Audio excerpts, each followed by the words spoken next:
this is an iHeart podcast. Guaranteed human. Support for the show comes from Public, the investing platform for those who take it seriously. On Public, you can build a multi-asset portfolio of stocks, bonds, options, crypto, and now generated assets, which allow you to turn any idea into an investable index with AI. It all starts with your prompt. From renewable energy companies with high free cash flow to semiconductor suppliers growing revenue over 20% year over year, you can literally type any prompt and put the AI to work. It screens thousands of stocks, builds a one-of-a-kind index, and lets you backtest it against the S&P 500. Then you can invest in a few clicks. Generated assets are like ETFs with infinite possibilities, completely customizable and based on your thesis, not someone else's. Go to public.com/podcast and earn an uncapped 1% bonus when you transfer your portfolio. That's public.com/podcast. Paid for by Public Investing. Brokerage services by Open to the Public Investing Inc. Member FINRA and SIPC. Advisory services by Public Advisors LLC, SEC registered advisor. Generated assets is an interactive analysis tool. Output is for informational purposes only and is not an investment recommendation or advice. Complete disclosures available at public.com/disclosures. Time for a sofa upgrade? Introducing Anna sofas, where designer style meets budget-friendly prices. Anna brings you the ultimate in furniture innovation with a modular design that allows you to rearrange your space effortlessly. Perfect for both small and large spaces, Anna is the only machine-washable sofa inside and out. Say goodbye to stains and messes with liquid and stain-resistant fabrics that make cleaning easy. Liquids simply slide right off. Designed for custom comfort, our high-resilience foam lets you choose between a sink-in feel or a supportive memory foam blend. Plus, our pet-friendly, stain-resistant fabrics ensure your sofa stays beautiful for years. Don't compromise quality for price. Visit washablesofas.com to upgrade your living space today. Sofas start at just $699 with no-risk returns and a 30-day money-back guarantee. Get up to 60% off, plus free shipping and free returns. Shop now at washablesofas.com. Offers are subject to change and certain restrictions may apply. There's a difference between liking a house and actually getting it. Redfin is built to make up that difference and close the gap between finding and owning the home for you. Redfin agents close twice as many deals as other agents. So when you find a home you love, you're not a step behind when it comes to making an offer. That means less watching great homes disappear and more focus on the one you'll call home. Redfin helps turn saved listings into real addresses. Get started at redfin.com. Own the dream. Hey, this is U.S. Olympic gold medalist Tara Davis-Woodhull. And I'm U.S. Paralympic gold medalist Hunter Woodhull. As athletes, our lives are about having a clear path. And a team that you can absolutely trust. So when it came to getting the best mortgage, we chose PennyMac. PennyMac is proud to be the official mortgage provider of Team USA and you. Learn more at pennymac.com. PennyMac Loan Services, LLC, Equal Housing Lender, NMLS ID 35953. Licensed by the Department of Financial Protection and Innovation under the California Residential Mortgage Lending Act. Conditions and restrictions may apply. That's Behind the Bastards. I'm Robert Evans. This is the show I do about bad people and the history behind them and the things you don't know about them.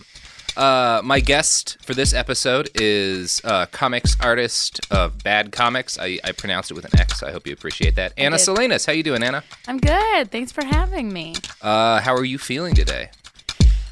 Well, I'm excited to learn about today's topic. Mm-hmm. I am a little nervous because there are certain vaccines that I haven't gotten. I guess I'm tipping the hand a little bit. Oh. But why haven't you gotten them? Just because I don't get flu shots usually just because of laziness. Laziness. Yeah, 100%. Yeah, okay. Not ideological. No, never ideological. It's fine to endanger people out of laziness. Right. Yeah. Right. I'm just about to hear the magnitude by which I have endangered people, I think. Well, you're a fan of vaccines. I mean, I'm a general fan of vaccines. Yeah. As someone who has never gotten, polio, as am I. I'm a big ups on that stuff. Exactly. So, today, we are going to be talking in detail about the anti-vaccine movement. And when I first started, this was all going to be about the modern anti-vax movement. We were going to talk about, all the everything from Andrew Wakefield on. And as I started researching, I realized that it goes back a lot further than that. Oh, wow. So this is going to be kind of a deep dive. I'm excited. All right. So right now, as you and I talk, the Pacific Northwest is dealing with a measles outbreak. 50 cases have been confirmed in an area around the city of Portland, Oregon, both in Oregon and Washington, because kind of some of the suburbs of Portland, Oregon are actually parts of Washington, like Clark County. And that number kept creeping up as I was writing this. It was like 35 when I started on the episode, and it's 50 now, and it'll probably be 70 to 100 by the time the people listening to this right now in the future listen to it.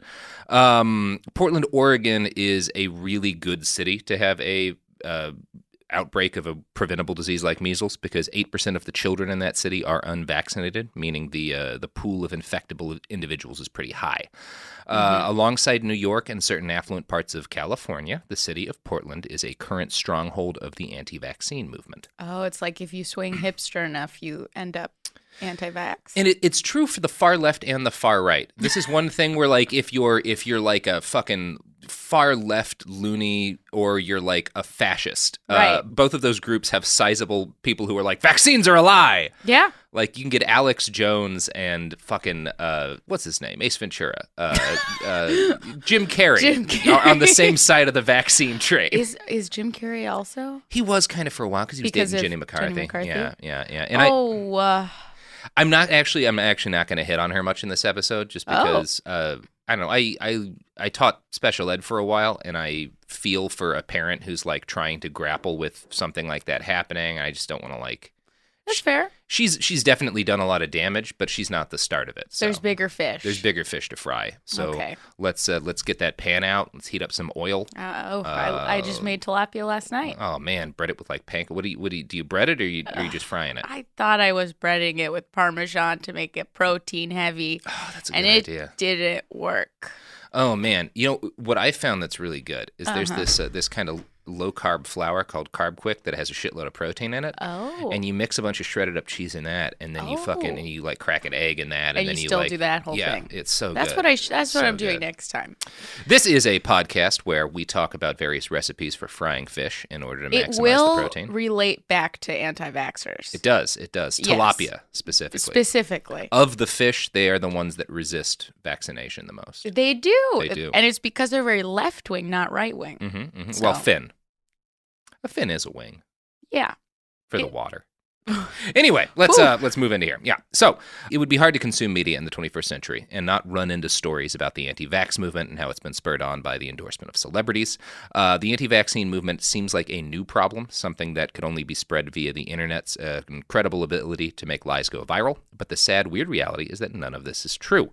The anti-vaccine movement does not have its origins in the 21st century or the 20th century. This shit has been going on for more than 200 years. It's almost as old as the United States. So as long as there have been vaccines, there have been people being like, yeah, I don't believe it. Yeah, and in the case of the United States, slightly longer. What? Yeah. How? Yeah, that's what we're about to get into. It's wild. So the story of vaccines, and thus the story of the anti-vax movement, starts with smallpox. Smallpox is one of those diseases that's so bad we almost can't really like comprehend it.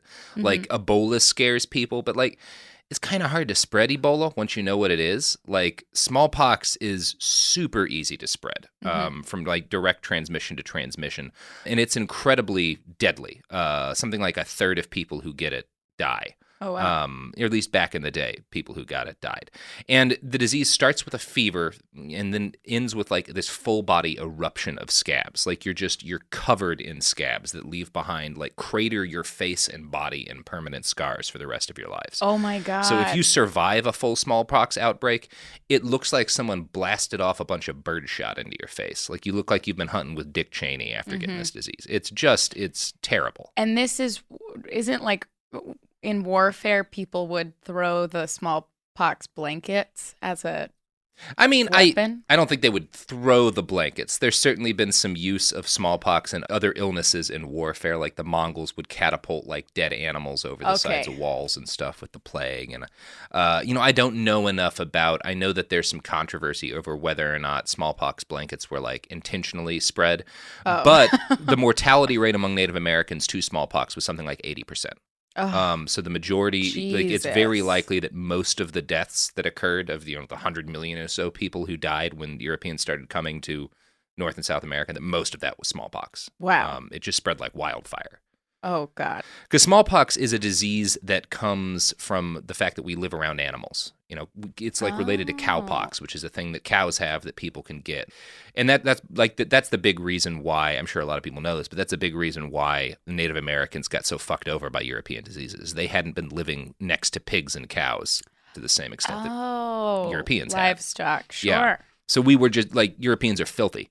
Oh my God, they are. That's why I hate shows where people go back in time to like the Middle Ages and everything's fine. It's like, no, you would die of the diseases and everything would stink so hard. It would smell so bad. Yeah. I'm sorry. Outlander, I don't believe your premise. No, and in fact, the only people that you could hang out around in that time period who wouldn't stink would have been the Native Americans, because they were actually like pretty clean people and like lived pretty clean lives and weren't surrounded by poop all the time. Yeah, that's European cities in the Middle Ages and beyond. It's just a pile of poop and corpses. We're getting a little off topic here. So smallpox is terrible, and it lasts a long time. Imagine the worst flu you ever had. It's like 2 weeks of flu followed by like 3 weeks of scab eruptions. It's like a month of being sick. And then you die, probably. A lot of times you die. By the end of the 18th century, an estimated 400,000 Europeans were dying every year from smallpox. So that's a lot of people. It killed 3 in 10, but for children and the elderly, the death rate was much higher. In London, most children would catch smallpox before their 7th birthday. If there was an outbreak in town, it was not uncommon for parents to avoid naming their babies, just because, we got to make sure, let's see if he lives through this smallpox thing. Whoa. Because 9 out of 10 fatal smallpox cases involve children under the age of 5. There's a real baby killer here. Yeah, it wipes out some babies. Jeez. Now, the good news is that smallpox was only spread by direct contact with a sufferer. At the time, smallpox scabs were believed to be a main vector for the disease, and it's possible for you to get smallpox from smallpox scabs, but modern science has revealed that the scabs are only really infectious when ground up, so it was really just direct contact that was spreading most of the time. So the good thing about smallpox is that surviving it conferred a lifelong immunity to the disease. So you get it once, you never get that shit again. It's like the chicken pox. Yeah. Like all the poxes, really. That's how poxes work. That's how poxes work. There you go. Starting in the 10th century, Chinese doctors would grind up smallpox scabs and have people snort them. This gave the patient a milder form of the disease that conferred a short. Boy, I love motorcycles. But it almost was like tone music for what was happening. Yeah. Yeah, so snorting a bunch of smallpox scabs gives you a short-term immunity, but still 3 to 5 in 100 would die from this treatment. So it was better than if there's a die from the treatment itself. Yeah. So if there's smallpox spreading in your city, it's best to snort some scabs because you get a better chance of surviving that. Right. And you won't get as many scars and stuff, but it's still really risky. Ooh. Now, in the 20th century alone, smallpox killed an estimated 300 million human beings, more than all of the century's wars put together. So in the 1900s, this was deadlier than World War I, World War II, Vietnam, Korea, all of those fucking wars thrown into a bucket. Smallpox killed more people. That's after we had a vaccine. After. Yeah, the disease was, I think the last case was in the 70s in Somalia. So it has been effectively eradicated in the wild. That's incredible. Yeah, it took, a while to get that shit done. So the road to eradicating smallpox started in 1796 when Edward Jenner, a genius, gave a presentation to the Royal Society of London. Jenner told them he'd injected 13 people with live infectious material from the scabs of people with cowpox, a disease related to smallpox. The cowpox gave its victims an immunity to smallpox, and so when exposed to smallpox later, these 13 patients were unharmed. Jenner named his new invention the vaccine because vacca means cow in Latin. Whoa. Yeah, it's cool. And he, the only reason he knew this is because, as a young man, he was friends with, some milkmaids. And they would have, scabs on their hands and be like, yeah, you get that from cows, but I can't get smallpox. And he was like, what do you mean you can't get smallpox? And he was like, oh, yeah, you get this weird cowpox thing and you're fine. So he was like, oh, shit. Wow, bring women into the process sooner. Was he friends with them, or? I don't know. I don't know friends with some the detail. He's just fucking a lot of milkmaids. Sounds like then it. Doesn't get smallpox himself and is like, I don't know what's going on. Wait, that he didn't either? No. I'm just making that part up. Okay. That was just a lie. Okay. Jenner was the first person to formally describe and develop a vaccine. His work sparked a massive medical renaissance and is in many ways the birth of modern Western medicine. It wouldn't be until the 1950s when heat-stable versions of the smallpox vaccine would finally be figured out, thus eliminating most of the negative side effects of the inoculation. Jenner's work was a huge step forward, but vaccination was still a very unpleasant process. Here's a quote from the book Pox in American History, which I really recommend. With a willing patient, the vaccine operation, as doctors called it, lasted just a minute or two. The doctor took hold of the patient's arm, scoring the skin with a needle or lancet. He then dabbed on the vaccine, either by taking a few droplets of liquid lymph from a glass tube or using a small ivory point coated with dry vaccine. Either way, the vaccine contained live cowpox or vaccinia virus that not long before had oozed from a sore on the underside of an infected calf in a health department stable. In the coming days, the virus would produce a blister-like vesicle on the vaccination site. In due course, the lesion would heal, leaving a permanent scar, the distinctive vaccination cicatrix. If all went well, the patient would then enjoy immunity from smallpox for 5 to 7 years, sometimes longer. So when you're immune, you can't pass on the disease, you can't get it. You get a scar on your arm, and you get sick. Like, some people are sick for a week or two. Like, get a really bad flu. Like, it can take you out of commission for a couple of weeks. So it's way better than getting smallpox, but it's still really sucks, and that's important for what comes next. So, because the societal cost of smallpox epidemics was so high, governments around the world were quick to embrace the new treatment. Many of the people in those countries, however, were less than enthused about the idea of having pieces of an infected calf's sore pushed under their arm. Like, it's gross. Yeah. Yeah, somebody's taking, like, a scab from a cow's tit. And, right. like, and up until this point, I feel like medicine has been pretty wonky.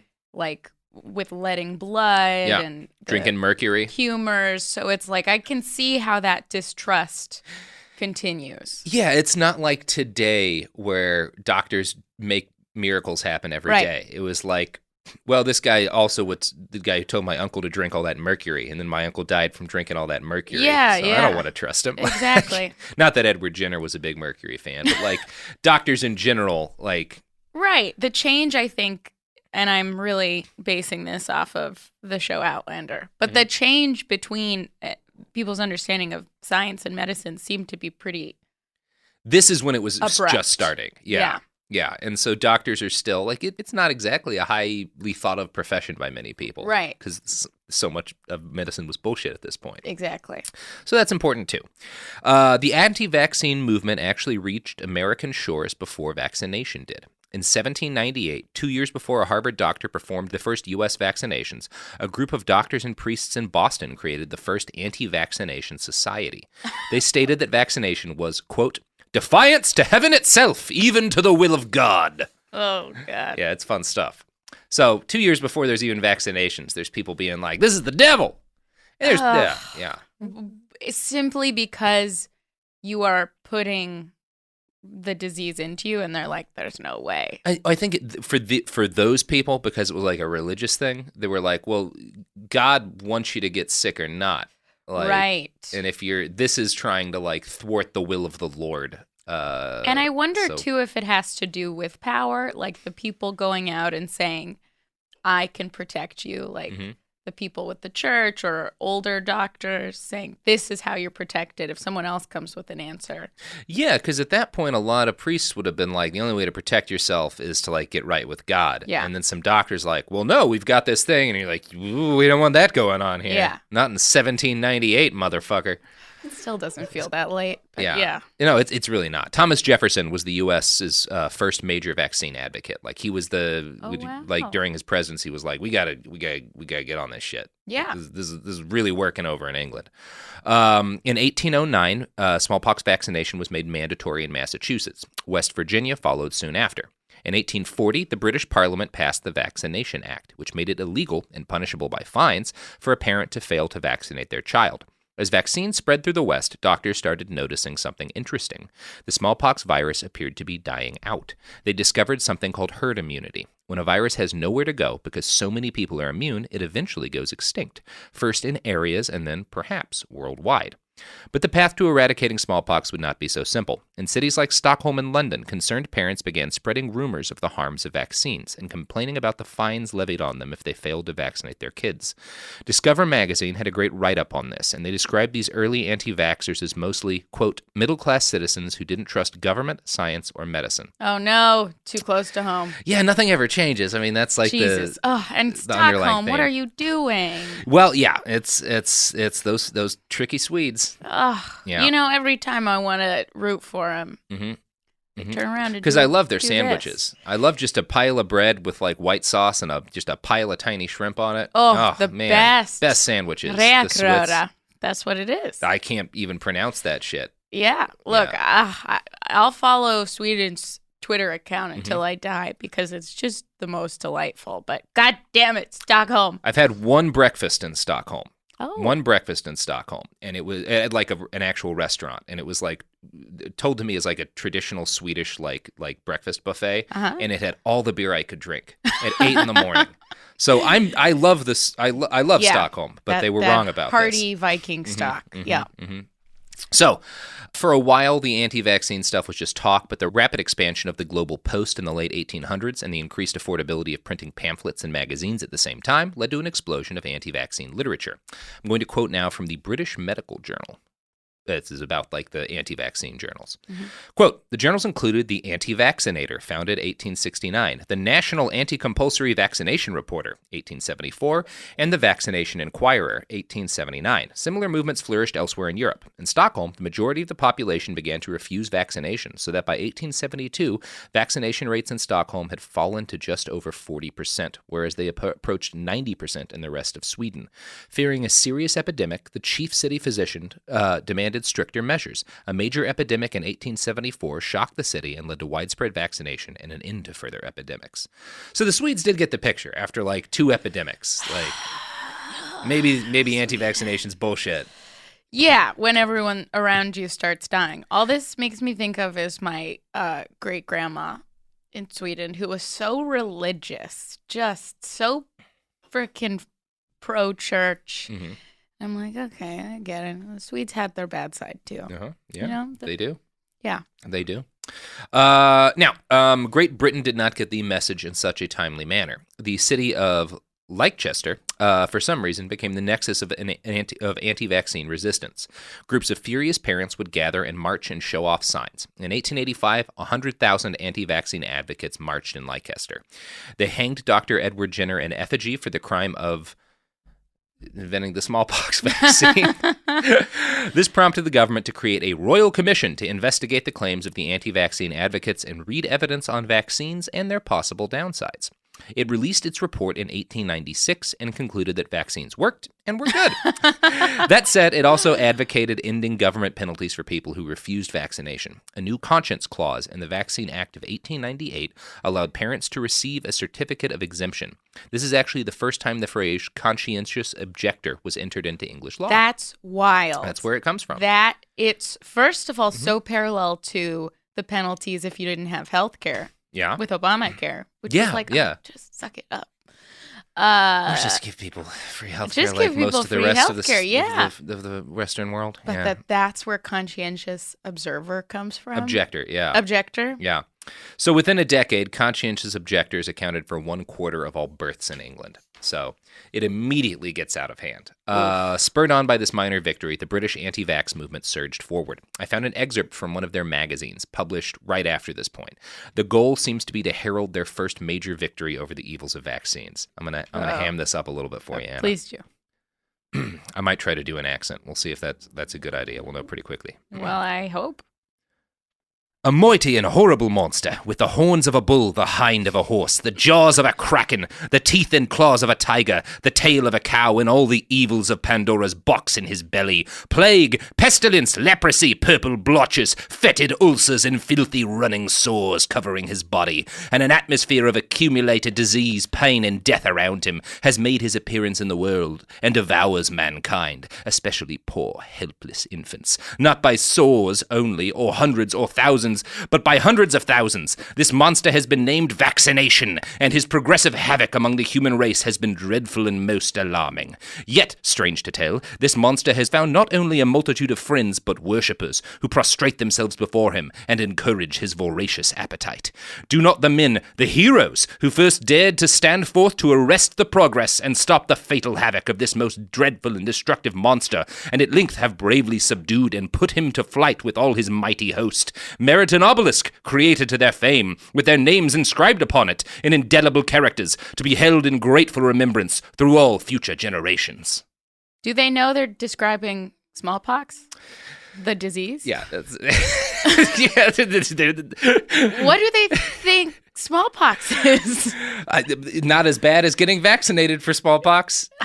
What they're doing is describing it like a Satanist cult. Yeah, worshiping vaccination. disease. And I think some of it comes from just the assumption that, I won't get smallpox when it comes through town because I'm special. But if I get the vaccine, I'll get kind of sick. Yeah. And so it's worse than. I mean, that's so similar. There's some art that accompanies this passage. That monster with the tail of a cow and the claws and teeth of a tiger. They drew it. I gotta take a look at that. I'll describe it a little. Thank you. So it's a what I assume is a cow with an alligator mouth and lots of tiny teeth. A cowligator. And then people trying to get in. Oh no, it looks like it's got nipples, or I'm not sure if those are nipples or sores on the side. I think they're sores because they're like bleeding pus. Yeah. And people are. I see what it is now. Doctors, what I assume are doctors, evil doctors, pro-vaxxers with horns, are pouring tiny babies into its mouth, and then it's shitting them out. Yeah. The cow creature is shitting out the babies. Yeah, the cowligator is shitting out the babies. Wow. Yeah, it's pretty great. That's a good logo. Yeah, we'll have this up on the site behindthebastards.com. And since we just had a cowligator shitting dead babies, I think the only appropriate thing to do is an ad break. Support for the show comes from Public, the investing platform for those who take it seriously. On Public, you can build a multi-asset portfolio of stocks, bonds, options, crypto, and now generated assets, which allow you to turn any idea into an investable index with AI. It all starts with your prompt. From renewable energy companies with high free cash flow to semiconductor suppliers growing revenue over 20% year over year, you can literally type any prompt and put the AI to work. It screens thousands of stocks, builds a one-of-a-kind index, and lets you backtest it against the S&P 500. Then you can invest in a few clicks. Generated assets are like ETFs with infinite possibilities, completely customizable and based on your thesis, not someone else's. Go to public.com/podcast and earn an uncapped 1% bonus when you transfer your portfolio. That's public.com/podcast. Paid for by Public Investing. Brokerage services by Open to the Public Investing Inc. Member FINRA and SIPC. Advisory services by Public Advisors LLC, SEC registered advisor. Generated assets is an interactive analysis tool. Output is for informational purposes only and is not an investment recommendation or advice. Complete disclosures available at public.com/disclosures. Tired of spills and stains on your sofa? Wash away your worries with Anna Bay. Anna Bay is the only machine washable sofa inside and out, where designer quality meets budget-friendly prices. That's right, sofas start at just $699. Enjoy a no-risk experience with pet-friendly, stain-resistant, and changeable slip covers made with performance fabric. Experience cloud-like comfort with high-resilience foam that's hypoallergenic and never needs fluffing. The sturdy steel frame ensures longevity, and the modular pieces can be rearranged anytime. Shop WashableSofas.com for up to 60% off site-wide, backed by a 30-day satisfaction guarantee. If you're not absolutely in love, send it back for a full refund. No return shipping or restocking fees. Every penny back. Upgrade now at WashableSofas.com. Offers are subject to change, and certain restrictions may apply. Hey, this is U.S. Olympic gold medalist Tara Davis Woodhull. And I'm U.S. Paralympic gold medalist Hunter Woodhull. As athletes, our lives are about having a clear path. And a team that you can absolutely trust. So when it came to getting the best mortgage, we chose PennyMac. PennyMac is proud to be the official mortgage provider of Team USA and you. Learn more at pennymac.com. PennyMac Loan Services, LLC, Equal Housing Lender, NMLS ID 35953. Licensed by the Department of Financial Protection and Innovation under the California Residential Mortgage Lending Act. Conditions and restrictions may apply. Let's talk about modern home shopping. It's sort of become a fun side hobby, right? Scrolling listings at night, dreaming about kitchens you've never seen, or backyards you haven't even stepped foot in, all from the comfort of pretty much anywhere. Redfin knows a lot of people like you want to own, but are stuck in this browsing mode loop. That's where Redfin flips the script. With listings that update within minutes and tours you can book right from the Redfin app, you can see your dream home the moment it appears. Now, liking a listing is easy, but actually landing it, that's where Redfin comes in. Redfin has over 2,200 agents with local expertise. And Redfin agents close twice as many deals as other agents. That means they want to help you win, not just window shop. Redfin is built to help you go from just looking to wait, this could actually be home. So become the newest neighbor on the block. Visit redfin.com to start finding and start owning. That's redfin.com. We're back. Boy, those products really took the taste of that sore-filled cowligator out of my mouth. Now it's back in my mouth. Now it's back in your mouth. Yeah. I mean, it's just right there. Look at that thing. I just pretty cool drawing. I kind of love it, Yeah. but not for its purpose. Not for its purpose, but you got to appreciate a good, real horrifying political cartoon. Now, back in the United States, despite its early head start, the anti-vaccine movement was not a significant force for most of the 1800s. After vaccination's introduction at the start of the century, the smallpox virus was almost eradicated in America by the 1820s or so. But it came roaring back in the 1870s because so many people stopped vaccinating themselves.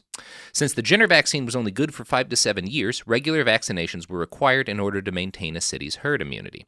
And this is where things get a little muddier in terms of blame, because the earliest American vaccine refusers kinda had a point. Vaccination was undoubtedly worth it on a societal level, but it caused significant human suffering. Taking the Jenner vaccine still made you sick, and some people died from it. It was not nearly as bad as smallpox, but many, particularly white Americans, did not believe they needed to suffer through that, since by the late 1800s, smallpox was widely considered to be a disease suffered from and spread by black people. Oh, no. One of its many nicknames was the N-word itch. Now, yeah, we're talking about America in the 1870s. We're going to be diving into some hardcore racism. Yep. Some racism that David Duke would look at and be like, guys, too far. And that's far. And that's far. Yeah. Ooh. So when smallpox outbreaks would hit cities, large numbers of particularly affluent Americans would often refuse vaccination. Families would also hide their sick family members rather than turning them over to pox houses where they'd basically sit in a prison for weeks and either recover or die. That's what happened when you caught smallpox, and especially if you were poor.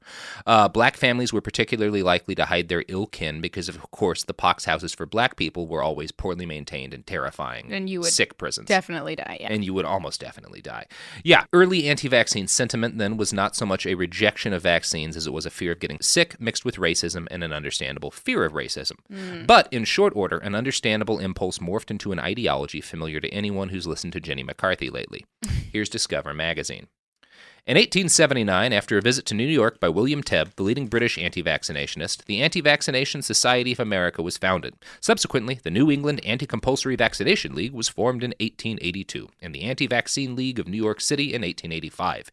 Using pamphlets, court battles, and vigorous fights on the floor of state legislatures, the anti-vaccinationists succeeded in repealing compulsory vaccination laws in California, Illinois, Indiana, Minnesota, Utah, West Virginia, and Wisconsin. A continual battle was waged between public health authorities and the anti-vaccinationists, with the anti-vaccinationists battling vaccination in the courts and instigating riots in Montreal and Milwaukee.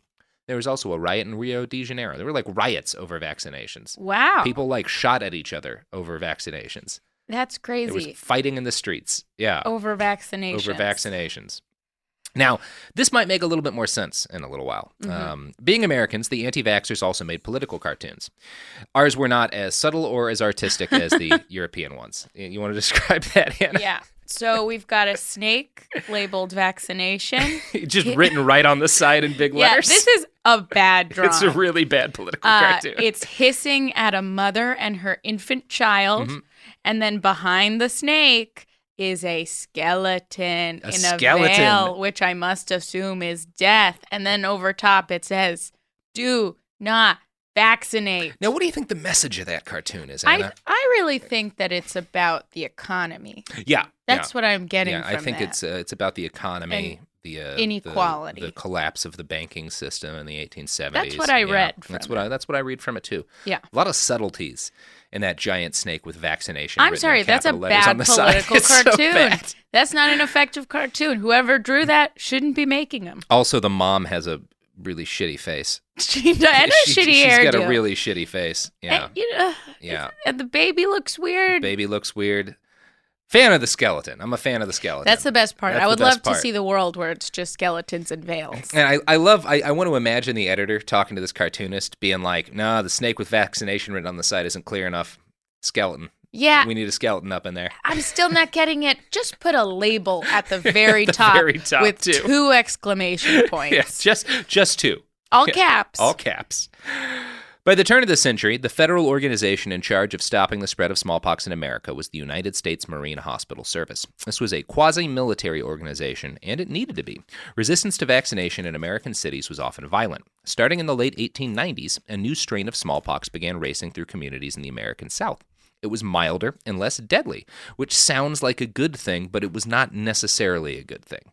Diseases that mutate into less deadly versions can just as easily mutate into something more lethal, so it's still just as important to eradicate infestations when they start. However, the fact that the new smallpox killed fewer people acted as fuel for the anti-vaccine movement. This smallpox barely kills anyone. Why should we vaccinate our kids against it? So the fact that this new strain of smallpox had a reputation for infecting, quote, none but Negroes also had another major impact. Oh, God. Yeah. I can totally see how it goes. Yeah. So rather than being wiped out when it started to spread, this new smallpox virus burnt through the Southeast like a Texas wildfire. Here's the book Pox. Cuban itch, some called it, or Puerto Rico scratch, Manila scab, Filipino itch, Mexican bump, inward itch, Italian itch, Hungarian itch, camp itch, army itch, elephant itch, kangaroo itch, cedar itch, bean pox, or simply bumps. Really curious about why kangaroos came into it. Was it about Australia?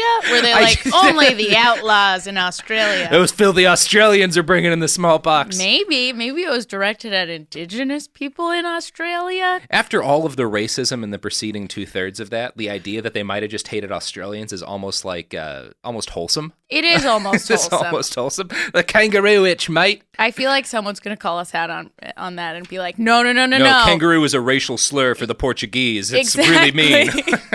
Oh, God. Was it affecting, like, Cuba and Puerto Rico? I mean, it the affected Caribbean? everywhere. It spread through the world like wildfire. One of the reasons why there was this myth that black people were more likely to get it is that particularly black minstrel shows traveled a lot throughout this area. And so these people would be traveling, and people who travel a lot are more likely to spread diseases and stuff. So that was like one reason. But it was also like a lot of it was just racism. Like they would just say, well, it must have been a black guy who brought the disease to town just because they were racist. Yeah, it's like how immigrants bring crime today. Yes. Yeah, exactly. That's what they do. That's what they do. That's my parents came here and said, it's time to rob. And, you know, only 25% of our doctors are immigrants. And I feel like as a country, if there's one thing we can lose, it's a quarter of our doctors. Oh, yeah. We're healthy. Yeah, we're fine. We're fine. We're doing great. I do listen to that and I'm like, ooh, my desire to not get a flu shot is not too far off from them being like, it's just baby smallpox. It's just baby smallpox. No, I mean, we all, like, you can see why it spreads. Like, these are all, I don't get the flu shot as often as I ought to. Because I'm like, I won't get the flu. I trust that my eating expired mussels and clams on a regular basis will keep me safe from everything. Yeah. So far it has. I'm one of the only people you'll probably meet who's had a polio and a smallpox vaccination. Oh. Because I've traveled in some places where it's like, you might want to get a polio vaccination. Like, some shit's been going down here. No harm, no foul. Yeah. Okay. And the smallpox vaccination does suck. Did you get the flu? No, but your arm is fucked up for a while. How long? I don't know, like 4 or 5 days. Like, it sucks. Yeah.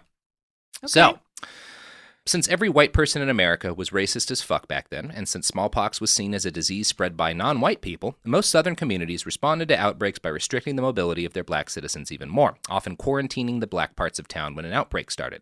This, of course, led to black people hiding their sick family members from vaccination corps doctors. Racism also meant that many communities failed to take the outbreak seriously. In 1897, when smallpox began raging in the black neighborhood of Middlesboro, Kentucky, white people basically ignored the problem at first. The local newspaper wrote, quote, "Up to the present, no white people have been attacked, and there is positively no occasion for alarm." There Good was. God. 1,000-something like people got it there. It was a terrible, terrible outbreak.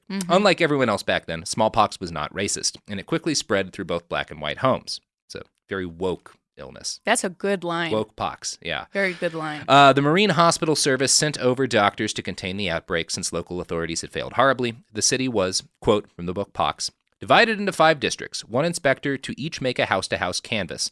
A local newspaper boasted awkwardly that the service's inspection showed that, quote, outside of smallpox, this is the healthiest town on the globe. What? They examined everyone, vaccinating the few unscarred people they found. Anyone who refused the vaccination order was promptly turned over to the city authorities, who gave the violator the option of being vaccinated or taken to jail. This was, quote, something of a moot question because if the uncooperating person chose jail, they are vaccinated as soon as they enter under a law requiring all inmates of jails to be vaccinated. Oh my God, I kind of love that. Yeah, it's pretty great. Many who resisted were simply handcuffed and vaccinated literally at gunpoint. Police would show up and be like, no, you're going to get the fucking shot right now. Yeah. Like, we'll shoot you. When infected people were found in a home, all clothing and bedding was burnt. The house would be pumped full of sulfur smoke in order to sterilize it. If the home was too old and drafty to be effectively sterilized this way, the vaccination corps would just burn it down. Whoa. That was like a part of this. We just got to burn down this whole block. Fuck it. Like, I understand, A, how that was effective, but also B, how that made people be like, yeah. oh. It's not like today where someone's just reading nonsense on the internet and decides not to vaccinate their kid. Right. It's like you see these people showing up at your door with guns and cutting your arm and burning down houses, and you don't like them. And Yeah. it's like, okay. Burning down houses is a lot. I get why you might not trust these people. Yeah. Like, it's not unreasonable. Yeah. I think the people burning down the house in this case are overall in the right. But Uh-huh. I get the resistance. Yeah. A.T. McCormick was a member of the Kentucky Board of Health. The Middlesboro outbreak was a major black mark on his organization's name because they basically ignored shit when it started and then failed to provide adequate resources to fight the epidemic. In order to save face, McCormick blamed black people, announcing that, quote, the exemption of the white race from this mild strain of smallpox was over, and, quote, visiting and strange Negroes should be hunted, vaccinated, and kept under observation. Jesus Christ. Again, not all good guys on this side. So, during outbreaks, local governments would force community members to provide proof of vaccination. Failure to do so could result in fines, usually between $5 and $100. Short jail terms were also common, but local judges would also force people to work on chain gangs. In one instance, in North Carolina, a vaccine refuser who threatened to spread smallpox to his political enemies had, quote, 3 buggy whips worn out on him. Whoa. So they were whipping people sometimes for this. Damn. Everything is hardcore in the late 1800s. Nobody half-asses anything. Yeah. Which is weird, too, because it's also the era of, like, female propriety and, like just being proper in general and that Victorian sensibility. What side of, this is also the area in which the feminist movement is very first starting to come in. Which side of this do you think they wind up on? Oh, God. Are they anti-vax? It's not great. Yeah. They were racist, too, so. Well, no, actually. That's part of what makes this fucked. I mean, some of them were. No. But that's part of what, we're getting to that. So, while vaccination was a clear good and a necessary thing, many of its major advocates were bastards. And this is where the story gets kind of weird. Because a lot of the first American anti-vaccine advocates were not idiots and kooks. Many of them were progressives who supported women's suffrage and anti-racist policies, and were reacting to the racism that was often present in vaccination campaigns. While the first anti-vax movement in England was a working class thing, the American anti-vax movement was an affluent left-wing movement. So basically, right-wing authoritarian assholes like the governments in small-town Southern America were pro-vaccine but also used the threat of smallpox to further oppress black people and generally went about ensuring vaccine laws were complied with in the most brutal way possible. Meanwhile, a lot of leftists were anti-vaccine, which was insanely dangerous, but they were also reacting to a lot of the bigotry that was wrapped up in the whole thing. Wow, it's that's fucking wild. Very complicated. Yeah, it really is. Jesus. Frederick Douglass, the famed abolitionist, stood against compulsory vaccination. He believed that mandatory vaccines were an encroachment on people's freedom of choice. Because they were, like, whipping people. Whipping people and burning down houses. Yeah. You can see why someone would be on the other side of that. Leo Tolstoy was an anti-vaccine sympathizer, agreeing with the cause for the same reason he agreed with, quote, every struggle for liberty in any sphere of life. These were not always high-minded arguments about freedom. George Bernard Shaw called vaccination a peculiarly filthy piece of witchcraft. If you're a fan of a great author or poet or civil rights leader from the late 1800s or early 1900s, there's a weirdly good chance they were anti-vaccine advocates. Wow. The book Pox says that these people were part of a now mostly defunct American intellectual tradition called libertarian radicalism. These folks aren't libertarians in the sense that we're used to. Most of what they advocated had nothing to do with economics, and Ayn Rand hadn't been born yet. Yeah. They were more focused on personal freedom, which made them great on issues like letting women vote and arguing that black people shouldn't be murdered by cops, but made them bad on vaccination. Quote from the book Pox. The same men and women who joined anti-vaccination leagues tended to throw themselves into other malign causes of their era, including anti-imperialism, women's rights, anti-vivisection, vegetarianism, Henry George's single tax, the fight against government censorship of obscene materials under the late 19th century Comstock laws, and opposition to state eugenics. Interesting. Yeah, it's really complicated. Oh, well, I get it because the way it was, compulsory vaccination was enforced, was problematic. Yeah, problematic, even when it's like necessary. When it's like, no, thousands of people will die if we're not burning down houses. Right. And, like forcing And this. you It's know like, it was you're poor right. people's houses who got burned down. Rich people didn't get their houses burned down. Yeah. Rich people didn't get forced at gunpoint, probably. Yeah. And there were some doctors shot doing this too. Like it was hardcore Whoa. shit. Like you could do a pretty good like Showtime original series about like being a hard-boiled vaccine doctor, How kicking does that indoors show with a not handgun. exist? I don't know, but I think Woody Harrelson would be a great two-fisted vaccine doctor. Very good. Cutting fucking razor blade in one hand, cutting people's arms and shooting at Yes. others. Yeah, it's a fucking great Oh, show. I would watch that show. Oh, man. Well, okay, if anyone's listening, If anyone's listening, that's a hot idea. that's a hot ticket. Mhm. I'll write your scripts. I don't know how to write scripts, but But you can I will- definitely consult. I'll draw a crude picture of Woody Harrelson being a badass vaccine doctor. It'll be great. And it'll have similarities to the cowligator. It's going to look a lot like the cowligator. Yeah. Yeah. So yeah, this is not the story that I expected I'd wind up telling when I first started researching the anti-vaccine movement. Part of the story is that, yes, we are still very dumb and refuse to use life-saving medicine for dumb reasons, but it's just more complicated than that. The fact that being anti-vax was more reasonable in the late 1800s and early 1900s meant that it was also more popular. Like I said, there were enormous anti-vaccine riots in cities around North and South America. Then, as today, parents who suffered tragic losses or health issues with their kids formed a crucial core of the movement. In 1896, Laura Little of Minneapolis lost her 7-year-old son. She claimed that the smallpox vaccine is what killed him, even though he died 7 months after being vaccinated. So it wasn't. I mean, no, it was not. But at the time, like, who knows? Like, you know, there's not much science back then. Right. Like, But he got 7 months later, it's like, he probably got sick. What it was is he got sick from the vaccine because that's what the vaccine did. And then he Right. got sick again shortly thereafter. And I think to her, it just looked like he was sick continually after it, even though, like, lady, it's 1896. Half of the kids die. Like, kids just die for no reason. Lady, it's it's your fault 1896. for naming him. Yeah, he shouldn't have named him. That was a bad call. Oh, speaking of not naming babies, Anna, are you a fan of products and services? Yeah. Okay. Well, that's an ad pivot. Support for the show comes from Public, the investing platform for those who take it seriously. On Public, you can build a multi-asset portfolio of stocks, bonds, options, crypto, and now generated assets, which allow you to turn any idea into an investable index with AI. It all starts with your prompt. From renewable energy companies with high free cash flow to semiconductor suppliers growing revenue over 20% year over year, you can literally type any prompt and put the AI to work. It screens thousands of stocks, builds a one-of-a-kind index, and lets you backtest it against the S&P 500. Then you can invest in a few clicks. Generated assets are like ETFs with infinite possibilities, completely customizable and based on your thesis, not someone else's. Go to public.com/podcast and earn an uncapped 1% bonus when you transfer your portfolio. That's public.com/podcast. Paid for by Public Investing. Brokerage services by Open to the Public Investing Inc. Member FINRA and SIPC. Advisory services by Public Advisors LLC, SEC registered advisor. Generated assets is an interactive analysis tool. Output is for informational purposes only and is not an investment recommendation or advice. Complete disclosures available at public.com/disclosures.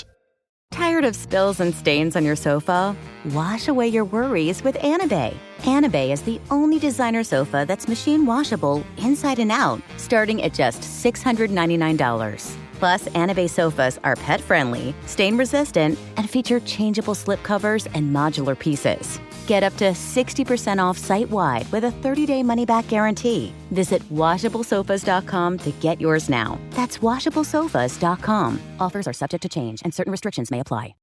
Hey, this is U.S. Olympic gold medalist Tara Davis Woodhull. And I'm U.S. Paralympic gold medalist Hunter Woodhull. As athletes, our lives are about having a clear path. And a team that you can absolutely trust. So when it came to getting the best mortgage, We chose PennyMac. PennyMac is proud to be the official mortgage provider of Team USA and you. Learn more at pennymac.com. PennyMac Loan Services, LLC, Equal Housing Lender, NMLS ID 35953. Licensed by the Department of Financial Protection and Innovation under the California Residential Mortgage Lending Act. Conditions and restrictions may apply. Let's talk about modern home shopping. It's sort of become a fun side hobby, right?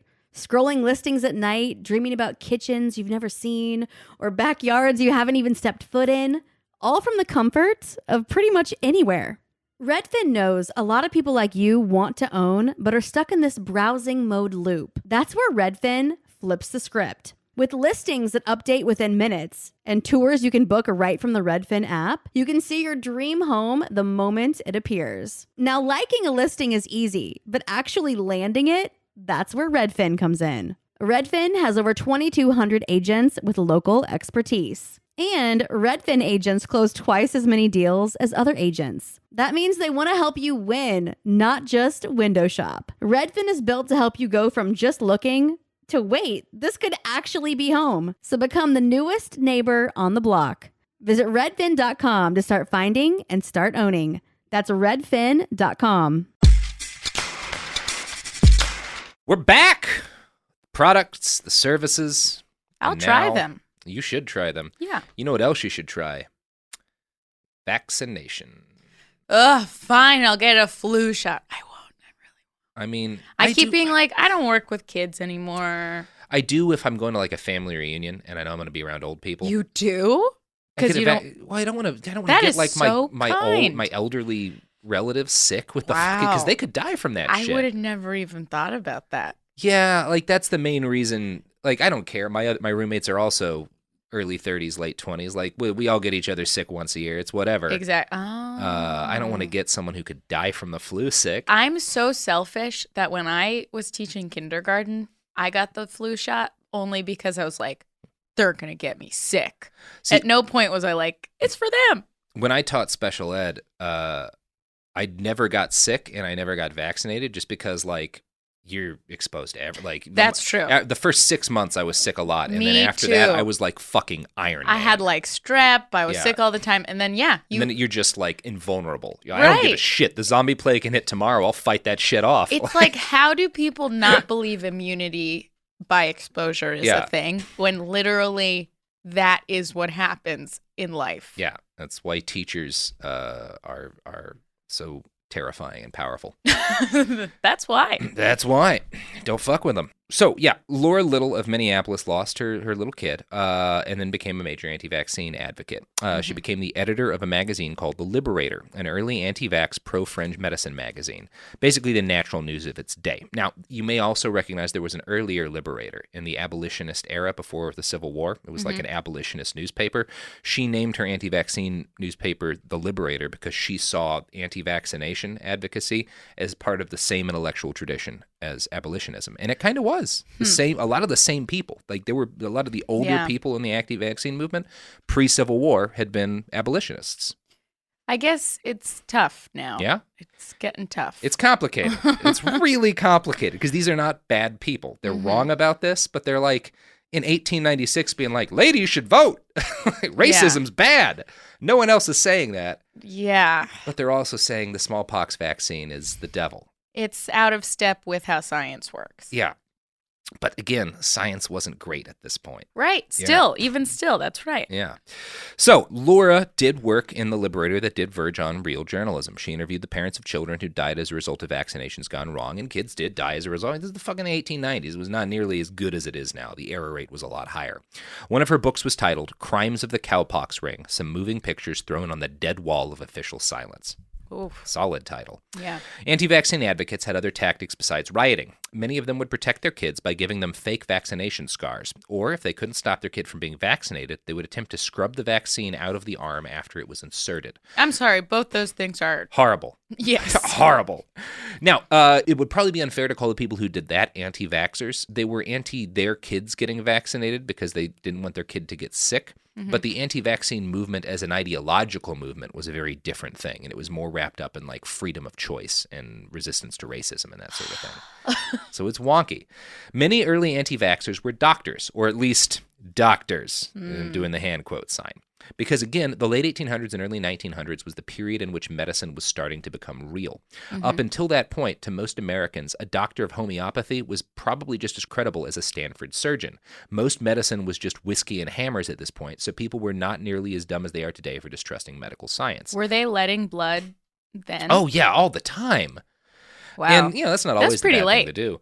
But, like this is the point where anyone can call themselves a doctor, and the medical community was just starting to figure out, okay, well, some of us are actually doctors and some of us are charlatans. And, right. a lot of the charlatans wound up on the anti-vaccine side of things because they were pro natural medicine or whatever. Yeah, that's interesting. Yeah. I mean, I think it's echoed today in how we trust doctors and how younger doctors are using newer technology and newer strategies, but the older doctors aren't always doing the best thing for you. Best thing. Yeah. Now, there was a lot of reason to distrust the credible doctors and mainstream medical science at this point. One thing that would have been in living memory for many of the people doing this was during the Civil War, Robert E. Lee's army, the Army of Northern Virginia, had 5,000 men rendered combat ineffective before the Battle of Chancellorsville because when they'd been vaccinated, the doctor had accidentally used part of a syphilis sore in order to make the vaccine. Oh my God, so they all got syphilis? So they all got syphilis. Oh it's my okay God. to laugh, they're Confederates. Fuck 'em. Yeah, that's true. That does feel like karma. That does feel like karma. I mean, I'm gonna give your everybody army died syphilis. then, but wow, that's crazy. That is crazy. Did that doctor get like stoned to death? You would hope so, right? Like even though that's a pretty Maybe big he was error. an insurgent. Oh yeah, maybe he was like That's the movie or the show that I want to see. That's the show, like a doctor like infecting the Confederate army with syphilis. That's such a smart strategy. That's a really smart, because that 5,000 men, that's like that's like half a division or something like that. That's a lot of combat strength lost. Yeah. Pretty cool. Yeah. Pretty cool. But for the people in this era, that would have been a famous example of like, well, you can't trust these doctors. I don't want my kid getting syphilis. Right. And it's just like, well, yeah, that did happen. Yeah. So you've got all these doctors who are chiropractors and homeopaths, and they are basically fighting a war within the medical establishment with what we know today as real doctors, but were at that time not a whole lot more credible. You know, the vice president of the Anti-Vaccination Society of America was what was known as a botanical physician. He prefers to use natural plant-based medicine rather than pharmaceutical drugs and, mercury. This guy, Dr. Clymer, wrote a tract called Vaccination Brought Home to You. His sources were mainstream medical textbooks, which talked extensively about the very real side effects of that era's vaccines. So he was basically taking books written by his professional rivals and cherry-picking the evidence that made them look bad to an uneducated mass. Well, smart. Yeah. Not a bad strategy. Another major anti-vaccine advocate was Dr. J.W. Hodge, a homeopath in Niagara Falls. In one speech in 1902, he stated, "Compulsory vaccination ranks with human slavery and religious persecution as one of the most flagrant outrages upon the rights of the human race." So these physicians and laymen and lay women anti-vaxxers blanketed the nation in pamphlets and books outlining their case against vaccination. According to the book Pox, quote, "Violent imagery pervaded the anti-vaccination texts. The frontispiece of Clymer's book pictured a police officer armed with a copy of the vaccination law, seizing a baby from its mother's lap while the angel of death waited with open arms. Laura Little found material enough in the public record. Quote, "It is for this hellish work that churches, theaters, and business blocks and whole neighborhoods have been raided," she wrote. "Ocean liners' populations cowpoxed, a shipload of Negro laborers driven off the vessel with clubs at Panama and poisoned in spite of resistance. Arrests have been made and innocent persons cast into jail and there jabbed with the virus. And, most atrocious of all, the annual army of babies graduating from nursery into school are required to bare their little arms and receive this injection of disease." For middle-class anti-vaccinationists, the plight of the working-class vaccine refusers, pinioned by police officers and vaccinated, revealed the tyranny and despotism of the entire system of state medicine.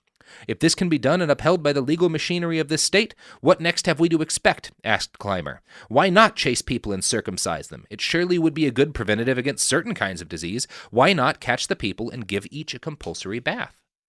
So again, this is not even when kooks are bringing it up. This is not. These are some real questions to ask. This is the first time a society had dealt with this. Like, what? Yeah, How much do you intervene? It is a valid question, and I see how compulsory vaccination in its form spurred that question of individual rights. It did.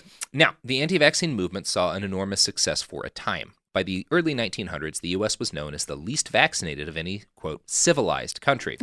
Means the white country. Yeah. And however high-minded their arguments, lack of vaccination was just as likely to cause deadly outbreaks then as it is now. In March of 1900, the town of Jonesville, Mississippi was hit by an especially brutal variant of the smallpox virus. 75% of the people who caught this pox died from it. And since vaccination rates were so low in Jonesville, it was not uncommon for whole families to be wiped out and just found dead in their homes, just obliterated entire family lines.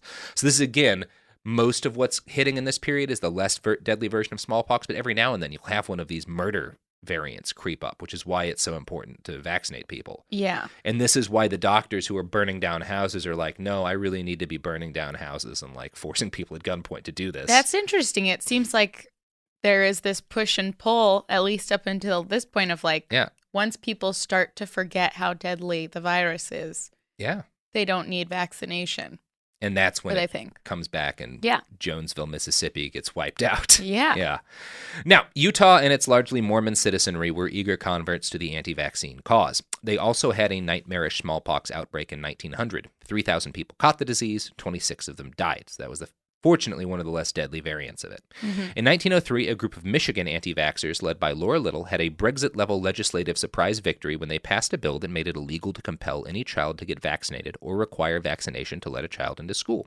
The state's doctors were outraged and succeeded in getting the bill amended to allow them to at least force vaccinations during an outbreak. As you'd expect, the anti-vaccine victory in Michigan was followed 3 years later by a nightmarish smallpox epidemic. 28,000 people got sick. Whoa, that's so much. Again, I'm not going to say Laura Little's a bad person, but she got 28,000 people sick with smallpox. Yeah. For good reason. She wasn't you get a lot of credit for me if you're not racist in 1903 and you're a white lady. Like, that's not who knows? Common. Maybe she was. I mean, maybe she was woke by their standards. Yeah. She thought it was bad to like force black people off of boats and inject them with drugs against their will, which most people would have been like, well, they don't have a right to say no. Yeah. Yeah. Oh, gosh, this is so tangled up. It's really tangled up. Yeah. Anti-vaccine advocates were, as you might expect, pretty likely to die of smallpox. Putnam J. Ramsdell of Cambridge, Massachusetts, was a prominent Christian scientist and anti-vaxxer. When he died in 1902, the New York Times reported that he had, quote, died of the disease he defied. Wow. I love that. Here's Pox. In Charlotte, North Carolina, 5 vaccine refusers died of the disease later that year. In June 1903, on the very same day that the Minnesota legislature enacted the anti-compulsion law he had championed, the Minneapolis anti-vaccinationist Charles Stevens died of smallpox at his home. So these people are often like dying while they're advocating against the vaccine. This is like when people are against public-funded healthcare. Yeah. It's like, just wait till you get cancer. Just wait till you can't afford treatment. Yeah. Or wait till your fucking barista spreads a deadly disease to you because they couldn't afford to take the day off of work because they don't get sick. Yeah. It's coming. Okay. So, the most interesting side of this to me is the sort of conflict between all these pro and anti-vaccine doctors. This battle came to a head in the story of Dr. Samuel Durkin. He was a lecturer at Harvard and chairman of the Boston Board of Health. He was a real doctor. Now, Massachusetts was, at this time, going through its worst smallpox outbreak in generations, and Durkin, as a young man, had lived through an outbreak that had killed like 1,000 people. So he, hated smallpox. Okay, I mean, that seems like it's what it takes. Yeah, is to see hundreds of people die. Yeah. One causal factor was that in 1894, anti-vaccine advocates had secured their equivalent of the conscientious objector exemption, allowing parents to secure a doctor's note saying their child was unfit for vaccination. Since there were plenty of anti-vax doctors, any parent could find a physician willing to exempt their kid. So while this epidemic was infecting hundreds of people and spreading into Boston, a newsletter started going around town advising parents to exempt their children from vaccination, stating, quote, there are hundreds of physicians in Massachusetts who are well aware of the uselessness and evil effects of vaccination. When the Boston Globe reached out to Dr. Durkin about this newsletter, he issued a challenge. Quote, if there are among the adult and leading members of the anti-vaccinationists who would like an opportunity to show the people their sincerity in what they profess, I will make arrangements by which that belief may be tested and the effect of such an exhibition of faith by exposure to smallpox without vaccination be made clear. So he's like, come at me, anti-vax doctors. Yeah. We'll take you to a smallpox ward and see if your methods of avoiding smallpox work better than a fucking vaccine. Well, their method is, I'll never go there. Well, no, I mean, their method, they had all these kooky things about no, you just got to exercise and eat vegetables and stuff. Like, the doctors aren't, people Interesting. People like Laura Little are ideologically being like, it's wrong to force vaccines. A lot of these doctors are being like, no, homeopathy will keep you safe. Right, listen to me. My profession is right. My profession's right. So Durkin straight up hated the anti-vaccine movement, and he particularly reviled the men who called themselves doctors among that crowd. He called anti-vaxxers, quote, a class of men whose minds are so curiously constituted that they will select for study the nether side of the social fabric, the weakness of the best of governments, and the minor defects in the character of the world's heroes. Emanuel Pfeiffer was one of these doctors. He was a major advocate of kook medicine as well as an anti-vaxxer.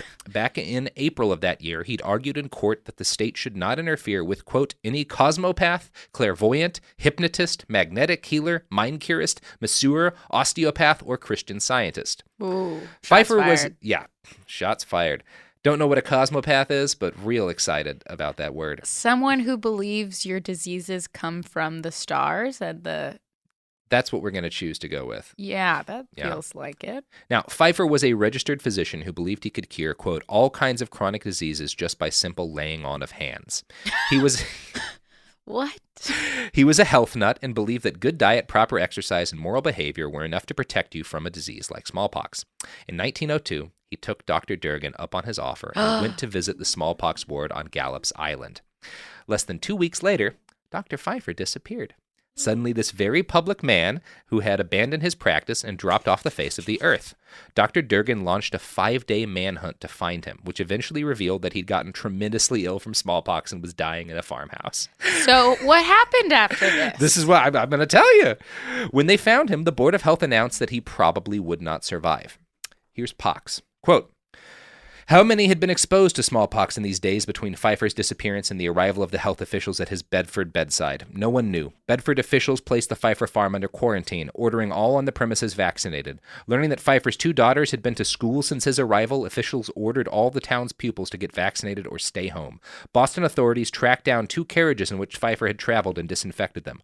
All of the residents of the Charlestown apartment house were vaccinated. To everyone's surprise, except perhaps his own, Emanuel Pfeiffer's famous constitution pulled him back from the brink of death, and he began his long recovery. The race for the moral high ground began even before his survival was assured. Durgan announced that several other physicians had visited Gallup's Island that season, and, having previously been vaccinated, none came down with smallpox. Now, a lot of people attacked Durgan after this, and were like, dude, you gave a guy smallpox, and he went wandering around the world and infected a bunch of people. That's not good medicine, which is a fair point. That's a fair point, but I can see both sides. Latching on to a different read of what happened here. And they sure as shit did. Yeah. Dr. Pfeiffer's anti-vaccine sentiments did not change. And in fact, he used the fact that he'd survived as proof that he was right all along, even though he got horribly ill and very nearly died. Nobody changes their minds based on evidence, Anna. No, that's true. Yeah. But the United States, at least, drifted further and further away from supporting quack medicine after this point. Roughly a year after this, another Massachusetts man, Pastor Jacobson, would be charged with refusing a mandatory vaccine during an outbreak. He was taken to court, convicted, and found guilty of the crime of refusing vaccination. Jacobson appealed, and his case eventually made its way up to the Supreme Court. When they ruled on Jacobson v. Massachusetts in 1905, the ability of the government to compel vaccinations, even with the use of police force, was upheld. This decision, along with the fact that vaccines grew more effective and less terrible over the next few decades, led to the gradual extinction of the American anti-vax movement. At least for a while. Now, there's a really fucked up coda to this. Okay. Because when eugenics became a thing, which starts right after this point, 19 teens and 20s is when the American eugenics movement starts sterilizing tens of thousands of people. You want to guess what their main legal cited precedent is? Compulsory vaccination. Oh, no. If we can vaccinate people to stop the spread of sickness, why can't we sterilize people to stop the spread of sickness? Wow. So again, all of this is tangled up and fucked up. So. I guess compulsory anything is like you're on a slippery slope. And you don't a slippery slope does not always mean things, because we have compulsory vaccination today and we don't sterilize people for no good reason today. It does. It's just like how, but you can opt out today also. Some places. Right? Okay. Some places you can't, and that may be changing with all the outbreaks that have happened. It's sort of like how when Ulysses Simpson Grant passed the Anti-KKK Act that allowed the government to arrest people for essentially what were their political opinions. It could have gone on a slippery slope and led to an authoritarian regime, but instead it just led to a bunch of Klansmen getting jailed. So it's fine. We don't always go down the slippery slope. Sometimes you just have to be very careful with the actions you're taking. Right. Measured. And so that was a morally complicated and confusing episode. Next episode, which will be running tomorrow for you, we're going to talk about something that's not morally confusing, and we will be talking about a real bastard, a guy named Andrew Wakefield. Ooh. You looking forward to getting a little bit less ambiguity? Yeah, I didn't know which side to take. There's no side to take. It's just an important story if you're gonna... we're really getting behind the bastards here. Yes, truly. This is the behind the behind. Yeah, this was really far behind. Tomorrow, next episode, we'll just be talking about a bastard. So... yeah. All right, that's the episode. What do I do at the end of an episode? Oh, God. Panic. Anna, pluggables. You can check my webcomic out on Instagram. It's Bad Comics with an X by Anna, 2 N's. And that's also my handle on Twitter. Follow me on the social medias. And if you have a interpretation of that beautiful cartoon that we saw and described, tell us about it. Yeah, please do. It'll be up on our website, behindthebastards.com. You can find us on social media and, Twitter and the gram at @bastardspod. The kids call it the gram, Anna. I didn't know if you're... I think they call it IG. Whoa, that's even faster. Yeah. What about just G? Oh. Find us on the G at @bastardspod. You can find me on Twitter at iWriteOK and nowhere else because Instagram frightens and confuses me. Then you're missing out on my comic. No, I see your comics on your Twitter. I occasionally post on my Twitter, You tweet some comics. Yeah, that's true. You can also buy a shirt. You can buy cups. You can buy stickers. You can buy smallpox vaccines from Behind the Bastard shop on tpublic.com. There are less vaccines and more smallpox-infected T-shirts, but they work probably the same way. Yeah. I probably shouldn't say that our shirts have smallpox. Well, just delete this part. No, you can't edit audio, Anna. Oh. Yeah. Oh, God. No, this is going in. But I already ordered 6 T-shirts. Well, just make sure you give them to people who spend a lot of time around cows. They'll probably be fine. Yeah. Milkmaids. Milkmaids. All right. That's the end of the show. Go home. Do something else. I love you. 40%. Goodbye.